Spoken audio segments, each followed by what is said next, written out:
Hi everybody, I'm Amor Maximo, and I'm just a random person trying to share how beautiful life is.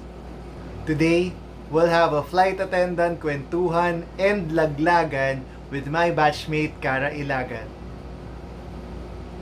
It rhymes, no? Flight attendant, Kwentuhan, and Laglagan with my batchmate, Cara, Ylagan. So if you're up for it, let's go!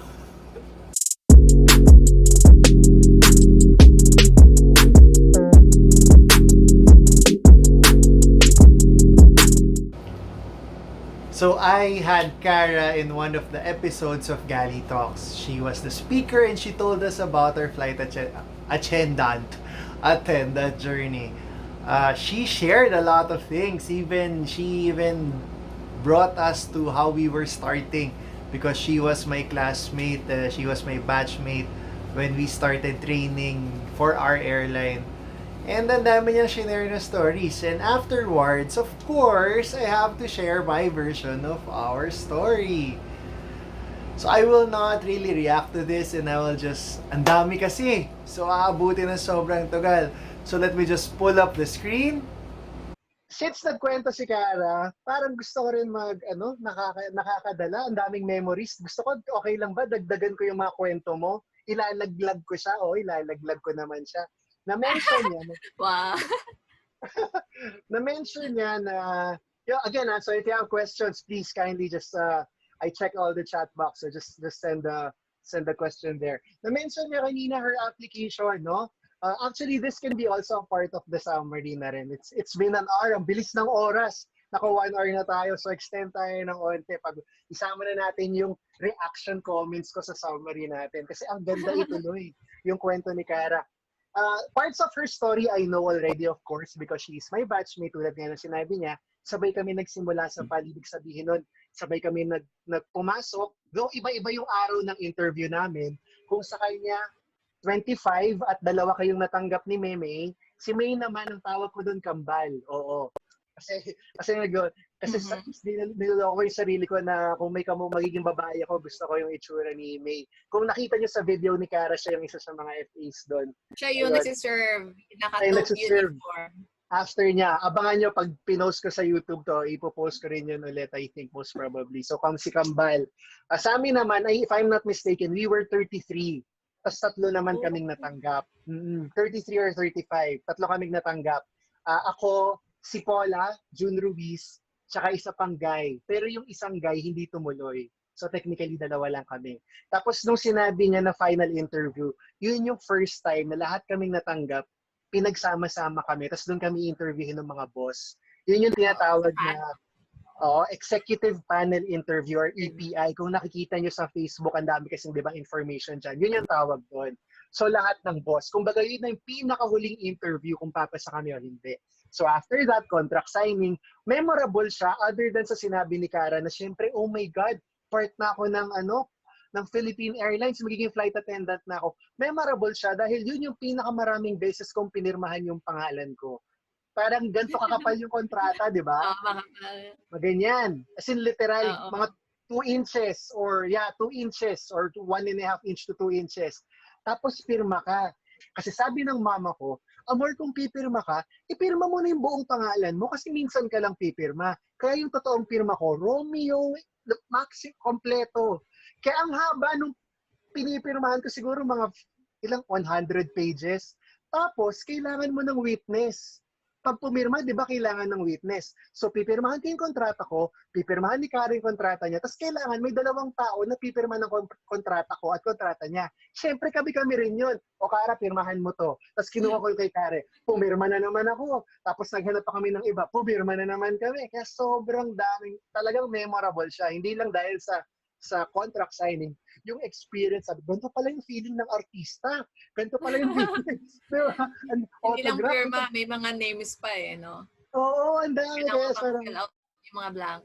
Mga info is memorable. Then, yun nga, sinabi niya, training namin, it was around 2 to 3 months actually. Yung 3 months yung buong haba. Pero sa totoo lang, yung tapos na kami noon ng mga 2.5.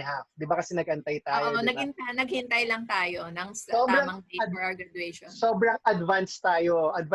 Mabilis na natapos. Ang bilis. Mga 2 and a half months kami natapos. Sabi nga niya during that time, in demand yung flight attendants. Kaya ang dami namin nagtitraining noon. Parang 2 and a half months tapos na kami. Pero ngayon kasi medyo 3 and a half, ganun yung average. Oo, 3 and a half na Oo, lang. Mas mabilis shorter talaga na. tayo eh. 6 weeks na Kasi lang. kasi meron pang part ng parang you have to elaborate on a lot of parts of the service. Sa amin marami pang kulang. Kumbaga, ito na, kaya na. Ang dami namin pinag-aralan. Tapos na-mention ni Cara na kompleto kaming graduate, which is also, lahat kami sa class, we are very proud of that. Because, By the way, si Amor ang president ng class namin. shut up. Yeah, I am. And si officer ka din, di ba? Sobrang di ko na maalala. Hindi, no? Ikaw lang. Top 5 lang. Top 5. Wow, top 5 yung graduate. Top 5 yan si Cara with honors. Oo.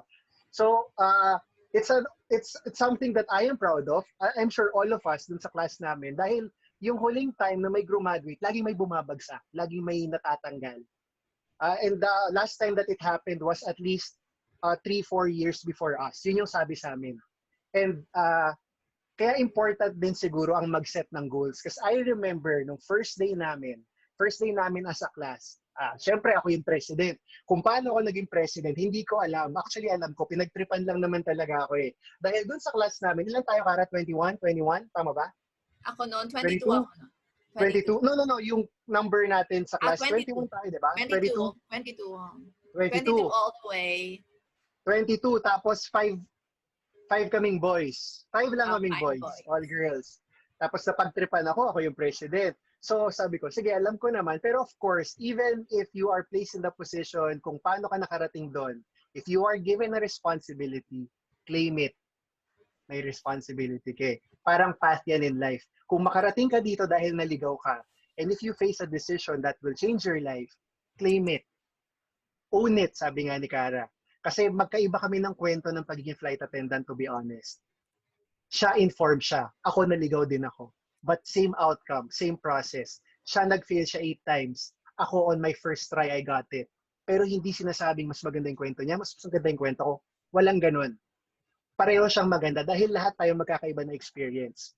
Ang nangyari kay Cara, tulad ng sinabi niya, out of the 8 times na nag-fail siya, madali na yung file sa kanya. Bakit kamo? Because every time she goes through this experience, meron siyang natututunan. Hindi niya ginagamit yung failure para ma-demotivate siya. To some people, yes, masakit pa rin. It is true, masakit ma-reject. Ramdamin niyo yun kasi totoo yan and that's okay. Pero the true problem is, kung hindi mo iisipin na may matututunan ka, hindi siya makakatulong sa'yo, mag-continue on. So after the first rejection, okay, next. Hanggang pinaghandaan ni Cara, kaya pagdating nung nung pangwalo, madali na. Dahil lahat ng lessons ay inintindi niya. Ako naman, different process, pero medyo pareho. Since naligaw ako sa industry, nung first time ko mag-apply, lahat ng information na kaya kong kunin, lahat ng pwede kong paghandaan, dahil wala akong kaalam-alam, siya tourism, ako business. So medyo walang malayo talaga yung industry. So all the information that I can gather, I did. Lahat ng pwede kong pagpraktisan, I did. So nung nag-apply ako, thank you Lord, lahat ng pinaghirapan ko, nakapasa. Both stories, pinaghirapan, pinaghandaan. Ang difference lang, Cara did it through experience and ako, I did it by learning from others. Kasi ganoon naman talaga ang mundo. Hindi lahat ng problema mangyayari sa'yo. Ang dami nun. Pero pwede kang matuto sa experience ng iba. Para kahit hindi mo mapagdaanan, alam mo na yung gagawin mo. Like what I said, iba yung approach namin, iba yung story namin. Pero same mindset, same outcome. And also, thank you, by the grace of God, we are here. So, sinasabi ko nga, maganda pakinggan yung mga stories of failure. Pero we should not discredit those people who have reached their pinnacle or have reached their flight attendant story na nakuha ng oo on their first try. Because pinaghirapan din. Same stories, parehong inspiring. Nakakatuwa. Tapos naalala ko, sabi ko nga nung first day, sabi ni Cara, kompleto kami. Dahil isa ito sa mga bagay naman na hindi ko makakalimutan. Na nag-meeting kami sa harap. Joke time yon kasi may picture pa nga kami, kunwari naglokohan pa. Siyempre ako president, hindi mo seseryosohin. Obviously, hindi mo ako seseryosohin palagi. Oo, pero seryoso ako magmahal. Pero hindi mo lang ako seseryosohin as a person. Oo. So, Nag-ano pa kami, nag-picture pa kami. Para po sa susunod na eleksyon, tapos sinaas ko pa yung mga kamay namin, naglolokohan pa kami. Pero yung dulo nun, nag-usap kaming matino as a class. Ano ba ang gusto nating goal after nitong training? And lahat kami, same. Ang goal namin was graduate ng kompleto. Pwede namin piliin yung sarili namin. Kasi kung graduate ka, ako hindi graduate, teka lang, future ko yung nakasalalay dito, di ba? So, okay lang, wala akong paki sa'yo. Pero hindi ganun yung mindset nung class namin. Ang class namin is the same mindset as what we have here in Team Exceptional. I will not move forward with you being left behind.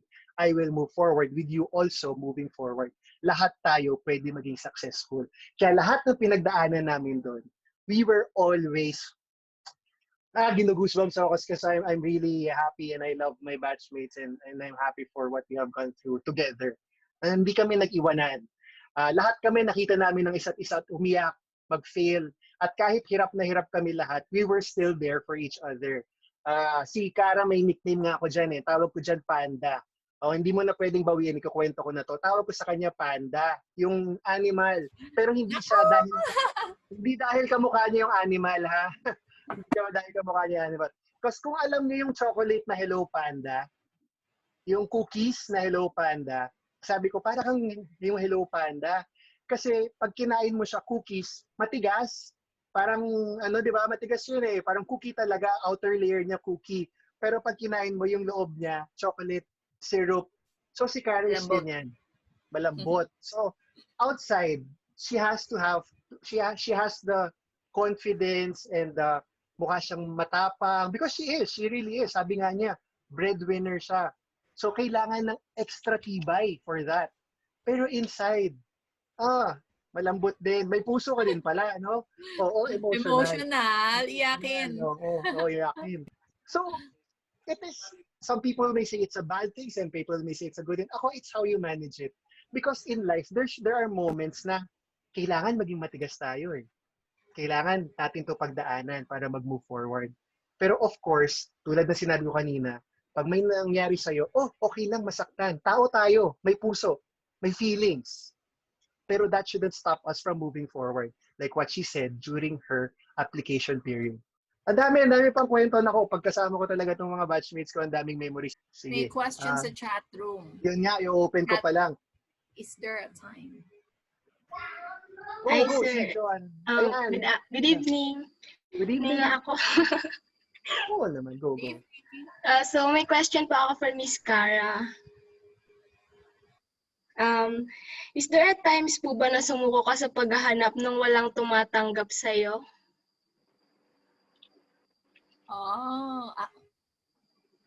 Sige, paiyakin mo. Yun na nga.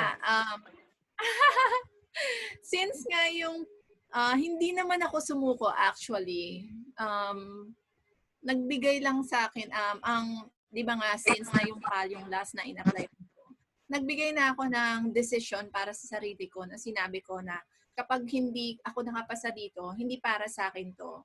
Baka para ako sa Singapore dahil meron namang opportunity na nag-aantay dun sa akin. Pero hindi ko inalis yung pagkakataon sa sarili ko na hindi ko subukan yung PAL kasi yun na lang yung last na hindi ko ina-applyan. Imagine, lahat na yung airline, except Emirates kasi that time hindi naman sila hiring. Lahat in-applyan ko na, ang dami ko nang binagsak. Pero hindi ako nag-doubt sa sarili ko. Sinabi ko na hindi lang ito siguro para sa akin, pero I will try. And I pray.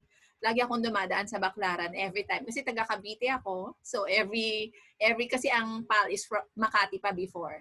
Lagi akong dumadaan ng Baclaran kasi doon ako bumababa. Nagbe-pray ako. And then, I did my best. So, yun, hindi ako napanghinaan ng loob sa lahat ng failures ko. Hindi ko dinout yung sarili ko. And sana ganun din kayo. Gawin nyo siyang motivation para sa sarili nyo. Yeah, and to add to what Karen said no, and she's blessed kasi nakuha niya on her 8th try. So what if hindi mo makuha? Just a scenario because it happens. After you have tried, after like Cara, you have lahat ng lakas ng loob, lahat ng lessons na natutunan mo, tas di mo makuha. And that it's okay. Kasi minsan, itong mga failures na pinagdadaanan natin, ay hinahanda tayo sa mas malaking bagay na kailangan natin makuha dahil kailangan natin pagdaanan itong journey na to. Kailangan tayong hindi mag-succeed, mag-fail. May batchmate tayo, di ba? 2 beses na silang nag-apply. Si Hanina and Luis. nakwento ko nga, natago ko na rin sila sa pangalang Halina and Luis. Yeah. And just to add on to what Cara said, they failed. And to think their parents are both flight attendants also. So parang expected mo na matatanggap. Pero na-deny until natanggap sila. But good for them, they got in. Like, but to reiterate what I was saying earlier, paano kung hindi talaga? And that is okay. Like how I answered, I suck at names. What's the name of your friend? Ives? Si ma'am. Izel. Just like what I told Izel. Izel. Attendant is not a measure of success. Ayan siya, nagkakita siya. Pero it doesn't mean that you should not stop working for it. Baka it will lead you, and I am sure that it will lead you to something more beautiful. Siyempre, masakit tanggapin kasi gusto mo to eh. Pero afterwards, if you try your best, if you continuously move forward, then marirealize mo na magkakaroon ka ng epiphany na, uy, teka lang, okay to. Kahit hindi ko nakuha yung gusto ko, may kirot, pero I'm in a really, really good place. So, minsan yung pananaw natin sa buhay hanggang dito lang. Kaya let's just continue on, continue moving forward, continue trying to reach for our dreams. Then, sometimes, we get them, but sometimes, more often, God gives us, leads us to somewhere better. Somewhere better than nare-realize natin sa ngayon. Kasi, mas malaki talaga ang pananaw niya sa life. So, try lang. Okay lang, malungkot, humina yung loob ng onte, that's normal. Pero the real problem is if you decide to give up. Don't. Sayang, we are all meant for great things. Baka itong mga hardships na nararamdaman nyo, pinagdadaanan nyo, it is just leading you to somewhere more beautiful. Okay, thank you. Thank you, Cara. Thank you, Joanna. That's a nice question. Balikan natin. Thank you rin po, sir. Thank you rin po, Miss Cara, and to Miss Oj. Thank you. Cecil, may question ka pero tingnan muna natin yung kay chat ni Melvin. Melvin Balauro, is there a time po na you doubted yourself during training? Ito naman, Cara, during training. Is there a time that you doubted yourself during training? Ako, kaya ko to sagutin. Hindi. Ikaw muna? Hindi, ikaw yan. Sagot mo. Ako noon, hindi dapat kasi yun lang yung chance namin, kailangan namin siyang alagaan. Pag hindi mo pinagkatiwalaan yung sarili mo, baka maapektuhan pa yung mga ginagawa mo sa training. So kailangan mo laging lumaban, hindi para sa iyo at para sa dream mo. Kapag pinagdudahan mo yung sarili mo, domino effect na yan eh. Sunod-sunod na yung epekto na maapektuhan pa yung training mo. Oo. Hindi talaga pwede. Kailangan you have to do your best. Pero yun nga, to add, kakabahan ka, doubt, that's normal ha. Oo, parang kung kakabahan kinakabahan ka, normal yun. Pero yun, tulad na sinabi ni Cara, huwag kang magpapatalo. Pwede mo naman pagdaanan pa rin habang kinakabahan ka eh. Pwede mo naman ituloy pa rin habang may doubt ka. Pero syempre, mas maganda kung matanggal mo. Itutuloy mo para you will always try to be your best do your best every time. Kaya sinabi ko hindi, sagot ni Cara hindi. Dahil inaasar namin yan. Ang tawag namin dyan, walking manual. Walking manual. Di ba? Naalala mo? Kasi nag-aaral kami, may mga manuals kami, ganyan kakapal na libro, dalawa pa yon, isang safety, isang service. Tapos dapat tatandaan mo yon dahil lahat ng tanong ay doon manggagaling. Kaya lagi kami pag may tanong, tatanong namin kay Cara, Cara, ano nga? Tapos sa sobrang memorize niya, pati yung page number alam niya. Anong chapter nung tinatanong namin sagot. Kaya human manual yung tawag namin dyan, walking manual. Naalala ko, ginawan mo ako ng caricature. May manual sa gilid. Lahat ng mga batchmates ko nung graduation namin or basta nung anniversary namin or something. Nung graduation, gumawa ako ng caricature silang lahat. Tapos yung kay Cara, hawak niya, yun. May hawak siyang manual. Yun, wala lang. So no, do not let doubt creep in. Always have hope. That's what I say. If you have checked my site, yan ang tagline ko pag dating sa doubt. Ayan. Cecil, wag mo napansinin yan. Cara, wag mo pansinin yan si Amira Cheng. What is it to be in training with Amor?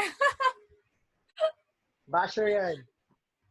Amor, sige, honestly speaking, Amor is a very positive person. Alam mo kami ni Amor, ano kami yan share ko lang sa inyo. Para kaming aso't pusa, lagi kami nag-aaway. Yung personality naming dalawa, lagi nagka-clash. Pero, I don't see it na as a hindrance para sa aming dalawa. Pagdating naman kasi sa mga ibang bagay, si Amor, very positive, very open. Lagi siyang may solutions sa lahat. Kaya nga siya president namin eh. So, funny person, hindi mo nakikita. Minsan mo lang makitang umiyak. Umiyak siya sa amin, sa class namin. Iniyakan niya yung buong batch namin kasi nga siya yung president namin. Tuwing merong problema yung class namin, siya ang pinapagalitan ng trainer namin. And so, we're very thankful na kasi yung dapat na natatanggap namin from our trainer, bago pa namin natanggap niya na absorb niya na lahat ng galit ng trainer namin bago pa makarating sa amin. So, kahit ganyan kami, Amor, like kami nagka-clash sa isa't isa, we're very good friends. Kahit di kami masyado nag-uusap. Pag nagkakaroon kami ng time magkausap dalawa, marami kaming mga bagay na open up sa isa't isa. At nagkakaroon kami ng mga understanding para intindihan ng mga bagay-bagay. So, okay si Amor. And I'm very happy na ang dami niyang nai-inspire din na tao through his page and through his group. So, follow nyo lang lagi. Marami siyang sinishare. Thank you. Thank you for the kind words. Thank you for the kind. Pero maka-comment lang ako. Teka, di ako makakapayag. Mahilig ka daw mang-away. Di ako makakapayag. Oo. Ano yan? Pero totoo yun. Basta, di ko na alam. Tungkol sa akin, so weird. Sige. Next topic. Weird, pagtapad sa akin. Next. Pinagtanong ko ng height. Depende po kasi, ma'am, kung kailan ka nag-apply. In our time, it was 5'3". 5'4". May time naman na 5'2". So, depende kasi din sa HR. Sila din ang nagde-decide. Pero, most likely, 5'2" pataas. Yeah. And just to add on to what Cara said, mag-apply lang kayo. Lagi ko itong sinasabi, pag nag-FB live tayo, di ba? Laging may tanong na ganyan, kung ano man, ngipin, balat, whatever, height, mag-apply lang kayo, you have nothing to lose. Kahit merong requirement, yes, they stick to it. May 5'2", 5'4", 5'3", whatever. But just try. You'll never know. Baka during the process of application, baka you will gain skills that you need and it will propel you to where you are supposed to be. Somewhere bigger than being a flight attendant, something bigger than what you have expected. You'll never know. Tulad nga na sinabi ko, lahat tayo successful. It just depends on how we look at it. Pero bottom line, for you to achieve it, is to continuously work on yourself, continuously move forward, is to not give up, or know when to give up, and to move on. Nasa sa inyo pa rin talaga lahat yan. Basta, try lang ng try. Maraming college students kasi. Marami. Amor, kung hindi ka man makakapasok sa height at nakitaan ka nila ng potential, for example, any airline that you will apply, they will offer you something na alam nilang... Ano, Cara? Alam nilang ano? Yun nga sinabi ni Amor. Apply lang kayo ng apply kasi kung hindi man makapasa as flight attendant, is naman na ibibigay. Yes. And yun nga, if you are a ground staff, you are reservations, you're still offered a wonderful job by a wonderful company. The benefits are the same, and it may be something that you have to go through. Benefits para talaga. Yeah, it may move to propel you to the next level of your life. Because life comes in moments after ng college, job hunting. Tulad nung kwento ni Jem last week, kung naalala nyo. Tapos ngayon, punta muna sa ground, then sa FA, then something better, something bigger. Basta continue on lang. And I'd like to just add, the pandemic has proven that we can do it, di ba? Ang daming reasons na nagda-doubt tayo sa sarili natin, pero, we're still here.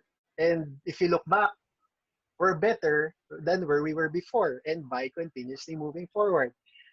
Same lang. Basta, we are here to support you. Thank you, Cara.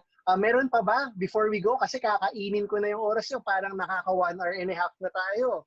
Nako. Dinner time na. I think in Australia, I don't know, +4, so it's almost midnight, right? If I remember correctly, my time zone. It's +3 from Manila. Yes, it's already 10. Thank you, Izel. Kaya pala kanina, nung sumilip si Izel, kumakain na, nagmumukbang na, hindi lang tayo sinama. May humabol na isa. idediretso ko na sa ending eh. Pero sige, ask ko lang po regarding sa exam. Excited lang.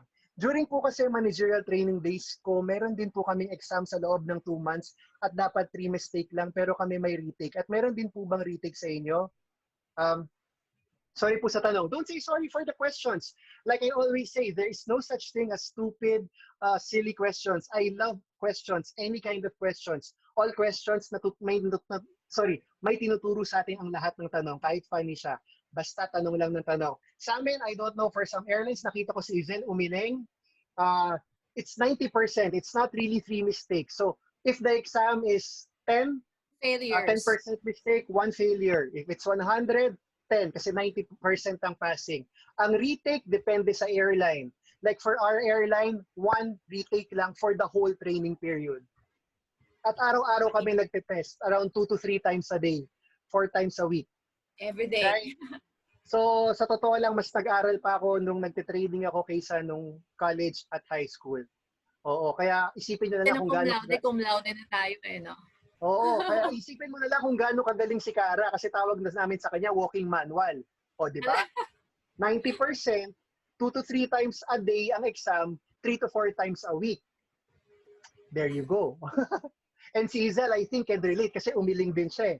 More or less sa airline kasi, not for anything ha, more or less in the airlines, we have to have a high standard of the quality of the exams that are given.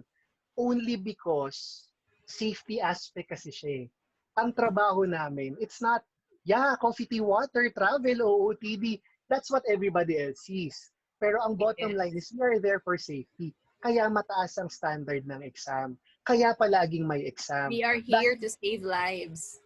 Dahil pag sumablay kami, yung sablay ng trabaho, hindi dahil sa natapunan namin ng tubig ng pasahero. Sumablay kami dahil may pasaherong na-injure. May emergency na nangyari. Worst case scenario, may namatay. And we don't want that. Kaya mataas yung requirements during exam. It's because of that. It's because of that. And yun yung mga bagay, syempre, na hindi natin nakikita. Always happy lang, customer service. And yun yung mga bagay na pinaghahandaan namin ng mabuti. Pero ang funny, ayaw namin mangyari. Pero pinaghahandaan namin. Last comment! Donna Joy, it's okay to have fear as long as you know how you will overcome all of it by developing your confidence and believing in yourself that you can do it. And to add on to that, just in case you don't believe in yourself, just in case you cannot gain your confidence, talk to us. Realize that you are not alone in this journey. Realize that there may be something who is sharing the same experience as you are. And sometimes, you just need somebody to listen. And that could be us also. Okay? So basta ang bottom line, feel what you feel. That's normal. Try to move forward, even better. But do not forget that you are alone. Because you never are alone, believe me. Mayroon pa dun. Kung nakakalimutan natin, nandito kami. Okay? Nandito tayo palagi for each other. We're always here for each other. That's it. That is the gist of this GALLEY Talks. That is the gist of Team Exceptional. We are here for everybody. Hey. I love my job. I love my batchmates. I love everything about it. So it's really nice to look back and remember how things started, the early part of my career. You know, it's always a treat to talk about these things, and I like talking to those people that I have worked with because technically I grew up with them as well. So, they are all good memories. Good times. Sana I get to interview more of my colleagues. Yeah, and on that note, I'll have to go ahead and leave you with this. Feeling good feeling, dance more, worry less, live free. See you next time.